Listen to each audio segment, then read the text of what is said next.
In the heart of Seoul, where neon lights bled into the morning fog like wounds that refused to heal, Ji-soo's world existed in shades of gray. 5 years. 5 years since her brother Park Min-ho vanished, leaving behind nothing but questions and a worn notebook filled with sketches that seemed to whisper secrets she couldn't quite hear. She didn't sleep anymore, not really. Just fragments of unconsciousness between the nightmares where Min-ho's face blurred into shadow, calling her name. The police had stopped listening after year 2. Adults disappear, they'd said, voices flat with indifference. Maybe he didn't want to be found. But Ji-soo knew better. Min-ho had raised her after their parents died in that twisted wreck of metal and broken promises 10 years ago. He'd been 19, barely a man himself, but he'd sacrificed everything, his art school dreams, his future, to keep them afloat. He wouldn't just leave. He couldn't. The cafe that morning was chaos incarnate. Bodies pressed together, the smell of espresso mixing with perfume and sweat. Ji-soo moved through it mechanically, her mind elsewhere, always elsewhere. The coffee cup in her hand was too hot, but she didn't care. Pain was relative. Pain was. Her foot caught. The world tilted. Hot liquid arced through the air in slow motion, a perfect catastrophe, and then it was splashing across pristine white fabric, across a man who sat like a king in the corner booth, surrounded by an aura that made the very air around him seem to bow. Ji-soo's heart stopped. Not because of the spill, though her hands shook as she grabbed napkins, stammering apologies that tasted like ash. No. Her heart stopped because as he stood, brushing off the stain with movements too controlled, too practiced, his sleeve rode up. Just an inch. Just enough. The tattoo that marked his forearm was a serpentine dragon coiled around a blooming lotus, scales etched with patterns so intricate they seemed alive. And Ji-soo had seen it before. Not on this stranger's skin, but on worn notebook paper, sketched by her brother's hand in the weeks before he disappeared. Down to the subtle asymmetry in the lotus petals that Min-ho had obsessed over, calling it perfectly imperfect. "I'm so sorry," she breathed, but her eyes betrayed her, locked on that ink like a lifeline. Kang Tae-ho, though she didn't know his name yet, didn't know the weight it carried in Seoul's shadows, looked at her with eyes like obsidian shards. Dark. Sharp. The kind of eyes that saw too much and revealed nothing. When he spoke, his voice was low, measured, carrying an accent that whispered of southern coasts and harder times. No harm done. But he noticed her stare. Of course he did. A man like him noticed everything. His sleeve came down with practiced ease, covering the dragon, hiding the impossible truth. A brief smile touched his lips, enigmatic, dangerous, and then he was turning away, dismissing her like she was nothing. She wasn't nothing. Not when that tattoo connected her to Min-ho. Not when it was the first real clue she'd had in 5 years of searching. That night, Ji-soo spread Min-ho's notebook across her tiny apartment floor, the Seoul skyline glittering through her window like distant, uncaring stars. Page after page of sketches, but the dragon lotus dominated. Min-ho had drawn it obsessively, adding notes in the margins. Rebirth amid chaos, hidden meanings, the snake sheds its skin. What had he been trying to tell her? Her phone buzzed. A text from her friend who worked at the cafe. Security footage. A license plate number. The trail of breadcrumbs that would lead her into darkness. The search took her to Gangnam, to a club that pulsed with bass and red light, where money and power wore expensive suits and fake smiles. The air was thick, smoke, cologne, the metallic tang of something she couldn't name but recognized instinctively as danger. And there he was. Tae-ho sat in a corner booth, surrounded by men who deferred to him with subtle nods and careful words. Not a businessman. No.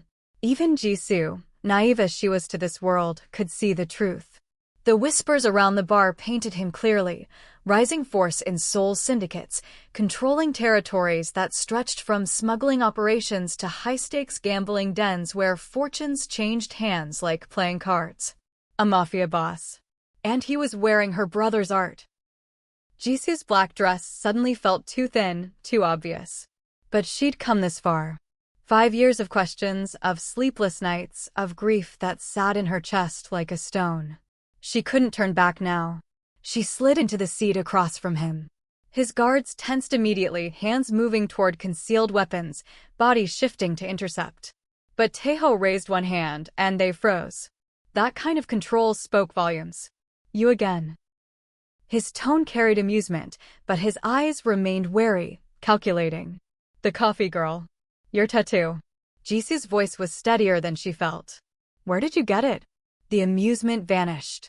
His expression hardened into something unreadable, a mask settling into place. That's not your business. It is. She pulled out her phone, showing him the photo of Minho's sketch, her hands trembling just slightly. This is my brother's design. Park Minho. He disappeared 5 years ago. Please. If you know anything. The silence stretched between them like a blade. Tae-ho studied the photo, his face betraying nothing. But something shifted in his eyes, recognition, perhaps. Or calculation. When he finally spoke, his voice had changed, dropping lower, more careful. Get in my car. We'll talk somewhere private. It was a command, not a request. The kind of statement that expected obedience. Ji-soo should have been afraid. Should have seen the danger, the impossibility of trusting a man whose very presence screamed threat. But desperation was a powerful thing, and she'd been desperate for so long. She nodded. What secrets does Tae-ho hold about Minho's disappearance? The truth waiting in the shadows might destroy everything Ji-soo thought she knew. The drive through Seoul's rain-slicked streets felt like descending into another world. Tae-ho's car was luxury incarnate. Leather and chrome, windows tinted dark enough to hide sins. Ji-soo sat rigid in the passenger seat, hyper-aware of his presence, of the way his hands gripped the steering wheel with the same controlled precision he seemed to apply to everything. They didn't speak. The silence was heavy with unasked questions and dangerous possibilities. The penthouse overlooked the Han River, a sprawling monument to wealth that made Ji-soo's modest apartment feel like a closet. Floor-to-ceiling windows showcased the city below, millions of lights that looked almost beautiful from this height, almost clean. But Ji-soo knew better now. Knew that beauty often masked ugliness, that light cast the deepest shadows. Tae-ho poured whiskey into crystal glasses, each movement deliberate. When he handed her one, their fingers brushed, and Ji-soo felt electricity spike through her nerves, fear or attraction. She couldn't tell. Maybe both. Your brother, he began, settling into a leather chair that probably cost more than her yearly rent, Minho. He worked for me. The words hit like a physical blow. What? As a tattoo artist. Tae-ho's eyes never left hers, watching, measuring her reaction. He inked this on me personally. 3 years ago. Ji-soo's world tilted sideways. Minho, involved with the Mafia? Her gentle brother who sketched flowers and dragons, who'd worked 2 jobs to put her through university, who'd always walked the straight path even when it was harder. I don't believe you. Believe what you want. Tae-ho took a long sip of whiskey. But it's the truth. He came to me in Busan, looking for work. Talented. Brilliant, even. Tattoos in our world aren't just decoration, Ji-soo. They're statements. Codes. Your brother understood that instinctively. He rolled up his sleeve fully, revealing the complete design. The dragon's scales caught the light, each one meticulously detailed. This marks high-ranking members. The dragon for strength and protection. The lotus for purity amid corruption. Your brother designed it based on old Yakuza collaborations in the Busan ports, symbols of power adapted with Korean elements. The taegyuk for balance. See here. He traced a small detail Ji-soo had missed. This represents loyalty tested by fire. She leaned closer despite herself, recognizing Minho's distinctive style in every line. Why would he work for you? He was an artist, not a criminal. Tae-ho's smile was bitter. Sometimes the line between art and crime blurs. He needed money. I needed someone I could trust with permanent marks that held meaning. It was mutually beneficial. Then what happened to him? The question hung in the air like smoke. Tae-ho's expression darkened, something raw flickering behind his carefully maintained control. There was a betrayal within the ranks. A rival, Lee Sung-woo, infiltrated my organization. Planted a spy. Minho spotted him, recognized something off in the way the man carried himself, answered questions. Before he could warn me properly, he vanished. Pain. There was genuine pain in Tae-ho's voice, and it cracked something in Ji-soo's chest. You think this Sung-woo took him? I know he did. Tae-ho drained his glass. I searched everywhere. Called in every favor, burned every connection. But Minho was gone, like smoke in wind. I thought. He stopped, jaw clenching. I thought he was dead. Thought? Their eyes met, and Ji-soo saw something she hadn't expected in a mafia boss: vulnerability. Regret. I couldn't prove it. Couldn't find a body. So I carried this tattoo as a memorial. And a reminder. The weeks that followed blurred together in a dangerous dance. Tae-ho assigned her protection bodyguards who shadowed her movements, ostensibly to keep her safe while they investigated together. But Ji-soo knew the truth.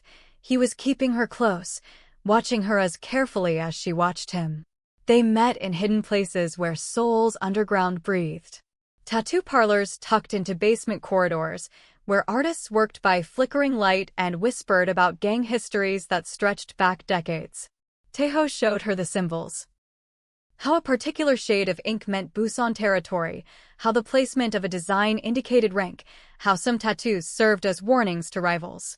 Large tattoos marked you as gang, he explained one night, showing her scars on his back where older ink had been covered by more elaborate designs. It started in the ports.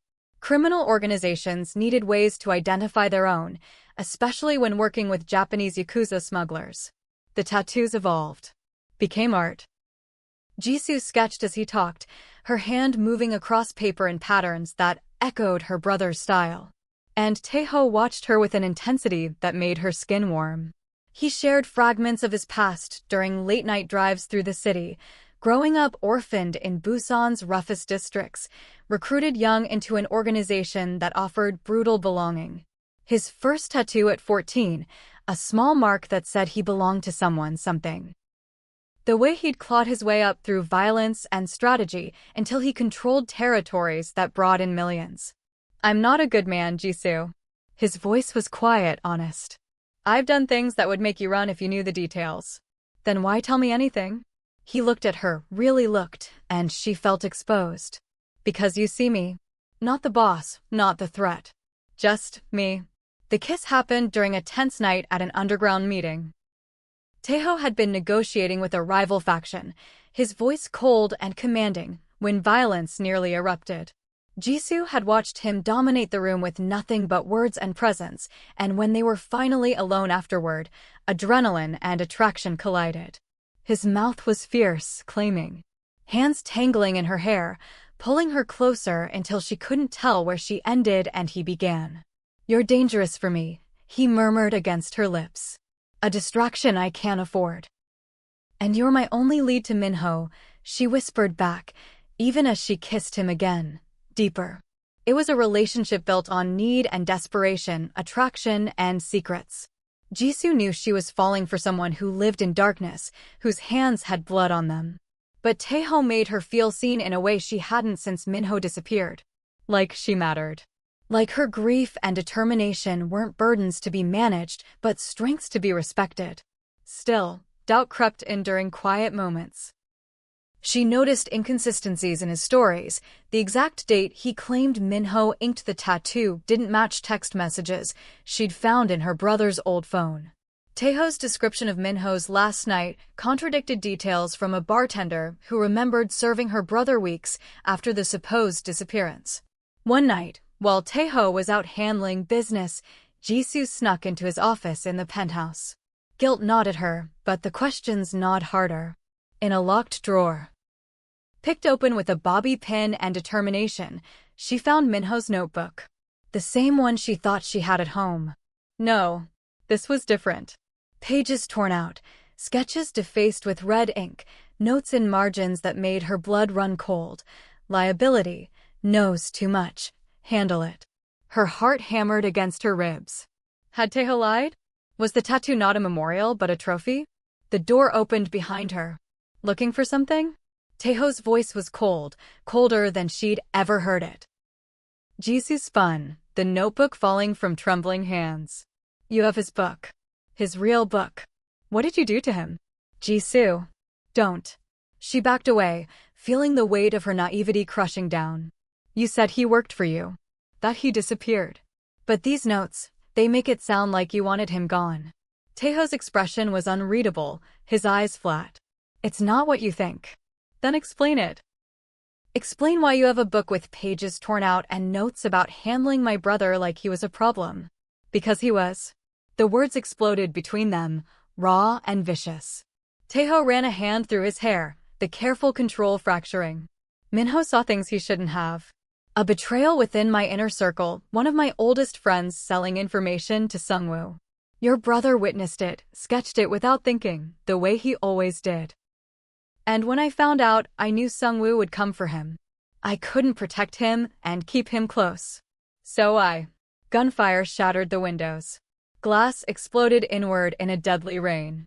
Tae-ho tackled Ji-soo to the floor, his body covering hers as bullets tore through furniture and walls. Shouting outside. Footsteps. The acrid smell of gunpowder. Stay down. Tae-ho barked, pulling a gun from somewhere. Of course, he had a gun, and returning fire with practiced efficiency. The attack was quick, brutal. Tae-ho's guards poured in, engaging the intruders. Ji-soo curled on the floor, hands over her ears, trying to block out the violence erupting around her. This was real.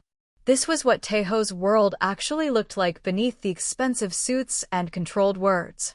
When the silence finally came, it felt heavy with death. Tae-ho pulled her up, checking for injuries with hands that shook just slightly, the only sign of his own fear. We need to leave. Now. Who is that? Sungwoo's men. They know you're here. They know you're looking into Minho. Why would they care? Tae-ho met her eyes, and she saw the terrible truth before he spoke it. Because Minho isn't dead, Ji-soo. He's alive. And Sungwoo has been using that knowledge against me for 3 years. The lies are unraveling. The truth is more twisted than Ji-soo could have imagined. How deep does this betrayal go? They drove through Seoul's industrial outskirts, where warehouses loomed like tombstones against the night sky. Tae-ho's car handled the rough roads with ease, but Ji-soo felt every bump like a blow to her already fracturing reality. Minho was alive. Alive. The word repeated in her mind like a prayer and a curse. Explain, she demanded, voice shaking. Explain everything. Now. Tae-ho's hands tightened on the wheel. After the attack, after Sungwoo's spy was exposed, Minho disappeared. I searched, like I told you. But what I didn't say was that I found him. 3 months later, in a warehouse in Incheon. He pulled the car into an abandoned lot, killing the engine. In the darkness, his face was all sharp angles and shadows. Sungwoo had him. Kept him alive as leverage, forcing him to design tattoos that would expose my operations, codes embedded in the ink that only someone trained would notice.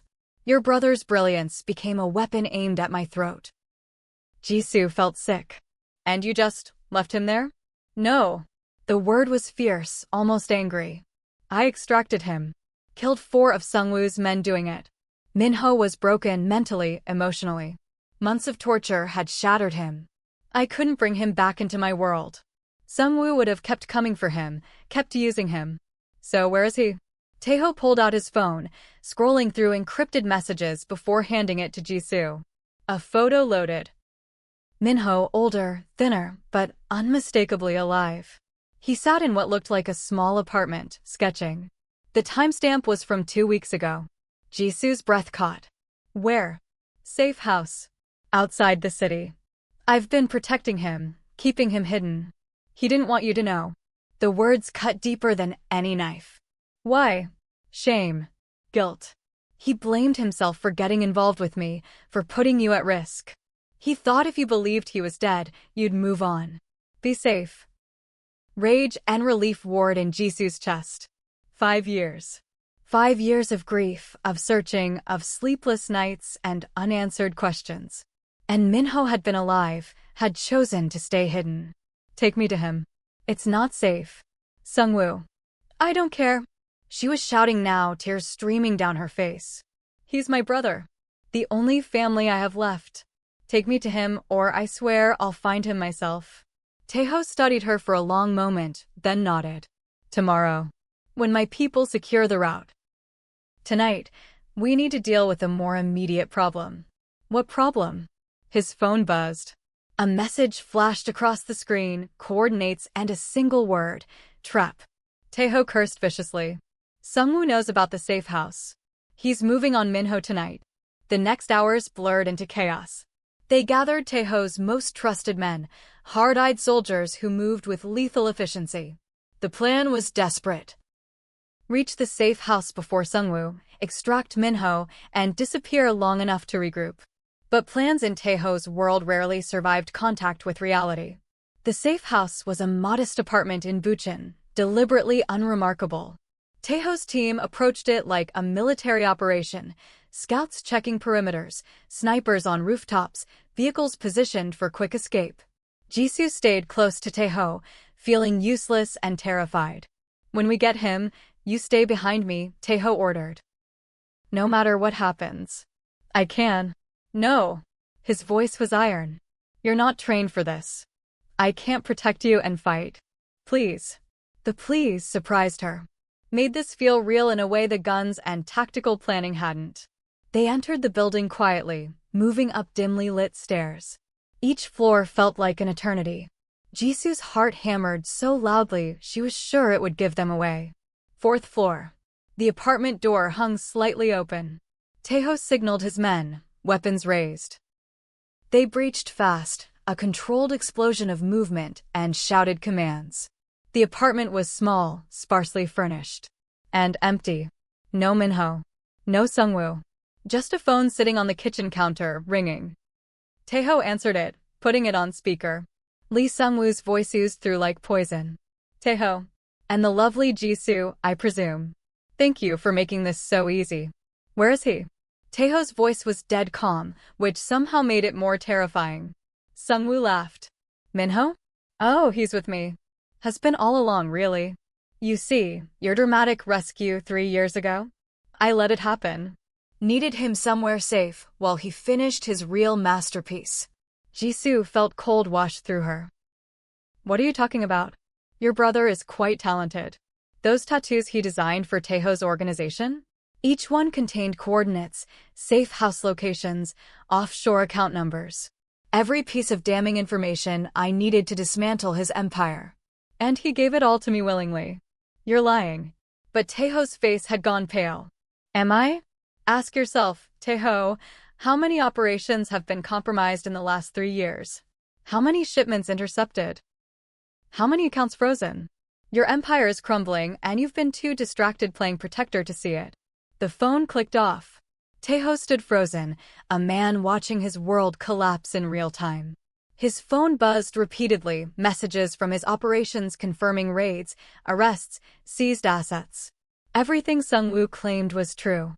He betrayed you, Ji-soo whispered. No. Tae-ho's jaw clenched. Not willingly. Minho wouldn't. Gunfire erupted from outside. Sungwoo's men had found them. The firefight was brutal. Tae-ho's team fought with desperate efficiency, but they were outnumbered. Ji-soo pressed herself against a wall as bullets tore through plaster and wood, trying to make herself small, invisible. Tae-ho fought like a demon, precise, ruthless, his training evident in every movement. But even he couldn't be everywhere at once. They made it to the stairwell, fighting their way down floor by floor. 2 of Tae-ho's men fell. Then 3. By the time they reached the ground floor, only Tae-ho and his lieutenant remained, both bleeding from minor wounds. A black SUV screeched into the lot outside. More of Sungwoo's men poured out. The back exit, Tae-ho's lieutenant gasped. I'll hold them. No. Tae-ho pulled Ji-soo toward a different door. We go together or not at all. They burst into an alley, running through darkness and rain that had started falling like tears from an indifferent sky. Behind them, shouts and footsteps echoed. The chase led through Seoul's industrial maze, narrow passages between warehouses, over chain-link fences, through abandoned construction sites. Ji-soo's lungs burned, her legs screamed, but fear kept her moving. A dead end. A chain-link fence too high to climb quickly, and headlights approaching fast. Tae-ho turned, putting himself between Ji-soo and their pursuers. When I create an opening, you run. Don't look back. I'm not leaving you. You don't have a choice. The SUV skidded to a stop. Doors opened. Men emerged, but not Sungwoo's. These wore different colors, moved with different purpose. One stepped forward, pulling back his hood. Minho. Ji-soo stopped breathing. Her brother looked older, worn by invisible weight. But alive. Undeniably, impossibly alive. Ji-soo. His voice cracked. I'm sorry. I'm so sorry. What? She couldn't form words. Couldn't reconcile the ghost standing before her with 5 years of grief. Minho approached slowly, hands raised in surrender or supplication. Sungwoo lied. About everything. I didn't betray Tae-ho willingly. He had me. Tortured me. Forced me to design those tattoos with hidden codes. But Tae-ho did rescue me. And I've been working ever since to undo the damage. Then why hide? Ji-soo's voice broke. Why let me think you were dead? To keep you safe. Tears streaked Minho's face. Sungwoo threatened you. Said if I didn't cooperate, if I tried to contact you, he'd kill you. Make it look like an accident. I had to make you believe I was gone so you'd stop searching, stop making yourself a target. Tae-ho stepped forward. Is it done? Minho nodded. Tonight. I gave Sungwoo what he wanted, a complete map of your operations.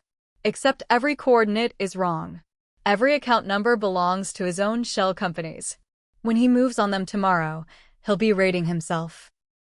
And the authorities I tipped off will be waiting. A grim smile touched Tae-ho's lips. Poetic. He's at his main warehouse now, Minho continued. Celebrating his victory. Small crew, most of his men deployed on the false raids. If you're going to end this, we end it tonight. Ji-soo grabbed Tae-ho's arm. You can't. It's a trap. It has to be. Probably. He cupped her face, thumb brushing her cheek.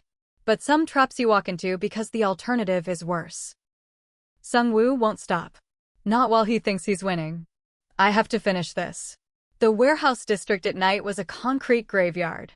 Tae-ho's remaining forces, pulled from every territory, every loyal crew, converged in the shadows. This would be the final play. Do or die. Ji-soo insisted on coming. You don't get to protect me from this, she said fiercely. Not anymore. Inside the warehouse, Sungwoo held court like a king. Cocaine and champagne on tables, his men celebrating the spoils of a victory they didn't know was hollow. He sat in the center, reviewing documents, manifests, and account statements that would damn him when authorities arrived. Tae-ho's team entered like ghosts. The fighting when it came was biblical. Gunfire and shouting, bodies colliding, the organized celebration devolving into chaos. Ji-soo stayed low, watching Tae-ho cut through Sungwoo's men with terrifying efficiency. Finally, they faced each other, two men who'd been circling for years. It's over, Tae-ho said quietly. Sungwoo laughed, bloodied but defiant. Is it? Even if you kill me, what have you won? Your empire is exposed. Your secret's out. The authorities will come for you next. Perhaps. But you won't be there to see it. The shot rang out. But not from Tae-ho's gun. Ji-soo stood behind Sungwoo, hands trembling around the weapon she'd picked up from a fallen guard. The Mafia boss crumpled, shock frozen on his face. She'd saved Tae-ho. Had killed to do it. The warehouse fell silent. Tae-ho moved to her, gently taking the gun from her shaking hands. It's over, he whispered. It's finally over. But at what cost? And what comes after you've crossed lines you can never uncross? The rain fell harder now, washing blood from the warehouse floor in pink streams that disappeared into drains. Sirens wailed in the distance. The authorities moving on Sungwoo's operations, just as Minho had orchestrated. By the time they arrived at the warehouse, Tae-ho's people had vanished like smoke. Ji-soo sat in the back of a car, wrapped in Tae-ho's jacket, staring at her hands. They looked the same as they had that morning. How was that possible? Everything had changed. She had changed. You didn't have to do that, Tae-ho said quietly from the driver's seat. Yes, I did. Her voice was hollow. He would have killed you. I've made peace with that possibility a long time ago. Well, I haven't. She looked at him, really looked. At the man who'd been her enemy, her informant, her lover. Who'd protected her brother at great personal cost. Who existed in shades of gray she was only beginning to understand. I couldn't let him take you. They drove to a different safe house, one of many Tae-ho maintained for exactly these situations. Min-ho was waiting, pacing the small living room like a caged animal. The reunion was messy. Ji-soo collapsed into her brother's arms, 5 years of grief pouring out in ugly, broken sobs. Min-ho held her, his own tears falling. I'm sorry, he kept repeating. I'm so sorry. You're alive, she gasped. You're here. That's what matters. But it wasn't quite that simple. Over the following hours, Min-ho explained everything. How he'd been recruited by Tae-ho legitimately, designing tattoos that held meaning for the organization. How he'd witnessed the betrayal. Tae-ho's oldest friend selling him out to Sung-woo. How he tried to warn Tae-ho but was grabbed first. The torture was psychological more than physical, Min-ho said, voice distant. Sung-woo knew I'd never betray Tae-ho willingly. So he found other leverage. You, Ji-soo. He showed me photos of you at work, at home, walking through the city. Said it would be so easy to make you disappear. To make it hurt. Ji-soo felt sick. So you did what he wanted. I embedded codes in the tattoos. But not the ones he thought. I was trying to leave breadcrumbs, patterns that someone smart might recognize as wrong. Hoping Tae-ho would catch it. I did, Tae-ho interjected. Eventually. That's how I found you. The coordinates didn't match known territories. They spelled out patterns, meeting places we'd used years ago, spots only you and I knew about. When Tae-ho rescued me, we had a choice. Bring me back into the fold, where Sung-woo could grab me again, or fake my death and use it as cover. I chose to hide. To work from the shadows undoing everything Sung-woo forced me to create. And you never thought to tell me? Ji-soo's anger was returning now, pushing through the relief. 5 years, Min-ho. 5 years I grieved you. I know. His voice broke. I know, and I'm sorry. But Sung-woo was watching you. Any contact, any sign I was alive, and he'd have taken you. I couldn't risk it. So you risked my sanity instead. The silence was heavy. Finally, Tae-ho spoke. It was my decision too. I agreed to keep you in the dark because the alternative was putting you in immediate danger. If I could go back, make a different choice. He trailed off. But I can't. Ji-soo stood, needing space. She walked to the window, looking out at Seoul's lights. Her city. The place where her life had shattered and was now, impossibly, reforming into something new. What happens now? She asked. Sung-woo's network will collapse, Tae-ho said. The authorities have enough evidence to dismantle most of it. My own operations. He sighed. I'll need to rebuild carefully. Some territories are compromised. Some people will need to disappear. And Min-ho? Free to choose. I won't hold him to any obligation. Min-ho laughed bitterly. After everything? I'm in this whether I want to be or not. But maybe that's okay. Maybe I can use my art for something better. Help rebuild what was broken. And me? Ji-soo turned to face them both. Where do I fit in this twisted family you've built? Tae-ho met her eyes. That's your choice. Always. You can walk away. I'll make sure you're protected, that Sung-woo's remnants can't touch you. You can go back to your life. Can I? She laughed without humor. After everything I've seen? Everything I've done? I shot a man tonight, Tae-ho. Killed him. That doesn't just wash off. No, he agreed quietly. It doesn't. That weight stays with you. I won't lie about that. Ji-soo closed her eyes. She should walk away. Should run from this world of violence and codes and impossible choices. Should take Min-ho and disappear somewhere safe and normal. But normal felt like a lie now. She'd seen the shadows. Understood that the city she loved was built on layers of darkness and compromise. And somewhere in that darkness, she'd found something real. Min-ho, alive and flawed and trying. Tae-ho, who wore power like armor but let her see the man beneath. And herself. Changed. Harder. But somehow more honest. I'm staying, she said. Tae-ho's expression shifted, surprise, relief, something deeper. You don't have to. I know. But I'm choosing to. She moved back to them, taking both their hands. We're damaged, all of us. Broken in ways that might never fully heal. But maybe that's okay. Maybe broken things can still build something worthwhile. Minho squeezed her hand. Are you sure? No. But I haven't been sure of anything in 5 years. At least now I'm uncertain with family. The weeks that followed were rebuilding.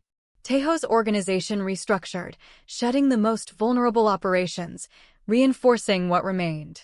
Minho worked openly now, designing tattoos that served as art and meaning without hidden betrayals. And Ji-soo found her place. Not as a victim or an outsider, but as someone who understood both worlds and could bridge them. She used her brother's art too, creating pieces that told stories of Seoul's shadows without glorifying them. Truth, but compassionate. Hard, but not without hope. Her relationship with Tae-ho deepened into something sustainable. Not the desperate passion of those first chaotic weeks, but something steadier. They fought gods, did they fight? About boundaries and choices and the weight of the life he'd pulled her into. But they also laughed. Found moments of peace amid the chaos. I'm not a good man, he told her one night, repeating his earlier confession. I know, she replied, tracing the dragon on his arm, Minho's art, her entry into this world. But you're trying to be better. That counts for something. The final scene came months later. Ji-soo sat in a tattoo parlor Minho had opened, legitimate, legal, beautiful. Working on a design of her own. A serpent coiled around a lotus, but different from the original. This one showed the lotus blooming despite the serpent's grip. Rebirth. Choice. The possibility of beauty even in constraint. Tae-ho arrived as the sun set, sliding into the chair beside her. New design. For me. She smiled. A reminder that I chose this. That even in darkness, you can find light. Or make it. He kissed her temple. Philosophical. I learned from the best. The city outside pulsed with life, millions of stories intersecting, some light, some dark, most somewhere in between. Ji-soo had found her story among them. It wasn't the one she'd expected. Wasn't clean or simple or safe. But it was hers. And that, finally, was enough. This story of shadows and ink, of family found and lost and found again, is only the beginning. There are deeper secrets buried in Seoul's underbelly. Other players making their moves. And the question that haunts every choice. How do you keep your humanity when the world demands you become a monster? Ji-soo, Tae-ho, and Minho's journey continues, where loyalty is tested, where love battles against duty, and where every tattoo tells a story written in blood and hope. If you want to see where their story goes next, if you want to dive deeper into Seoul's criminal underworld and the impossible choices that define it, then hit that subscribe button and turn on notifications. Drop a like if this story spoke to you. Comment below with which character's past you want to explore next. Should we uncover Tae-ho's rise from Busan streets? Minho's hidden years? Or Ji-soo's transformation into someone who walks between worlds? Your engagement shapes the next chapter. This is your story too. Let's write it together. Subscribe, like, comment, and let's see how deep the shadows really go.